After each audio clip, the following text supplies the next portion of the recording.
চিংড়ি পোস্ত, চিংড়ি ভাপা বা চিংড়ির মালাইকারি কিন্তু আপনারা অনেক খেয়েছেন। তাহলে আজকে হয়ে যাক একটা নতুন ধরনের রেসিপি। ভাজা মশলায় চিংড়ির এই রেসিপিটা কিন্তু দুর্দান্ত স্বাদের। প্রথমে আমি কড়াইতে নিয়েছি তেজপাতা, শুকনো লঙ্কা আর কয়েকটা গোটা গরম মশলা।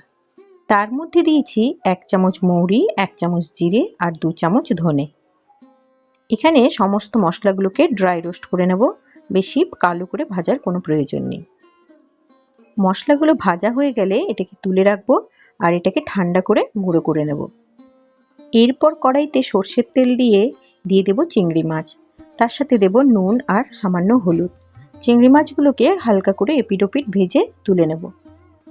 কড়াইতে আবারও সর্ষের তেল দিয়ে দিচ্ছি হলুদ গুঁড়ো, লঙ্কা গুঁড়ো আর ধনে গুঁড়ো। এরপর দিয়ে দিচ্ছি আদা রসুনের বাটা, পেঁয়াজ বাটা, টমেটো বাটা আর তার সাথে ওই ভেজে রাখা মশলাটা দিয়ে ভালো করে কষিয়ে নেব। এখন এর মধ্যে দিয়ে দিচ্ছি লবণ, তার সাথে দিয়ে দিচ্ছি সামান্য জল। এবার মশলাটাকে কিছুক্ষণ আরও ভালো করে কষিয়ে নেব যতক্ষণ না তেল ছাড়তে শুরু করে। তারপর এর মধ্যে অ্যাড করে দেব চিংড়ি মাছ, যেই চিংড়ি মাছগুলো আমরা আগে ভেজে রেখেছিলাম। এগুলো দিয়ে কিছুক্ষণ ঢাকা দিয়ে আমরা এটাকে রান্না হতে দেব। উপর থেকে কিছুটা ধনেপাতা কুচি ছড়িয়ে এটাকে গরম গরম সার্ভ করুন ভাতের সাথে। এইরকম রেসিপি আরও পাওয়ার জন্য অবশ্যই আমার চ্যানেলটিকে সাবস্ক্রাইব করে রাখবেন। ধন্যবাদ।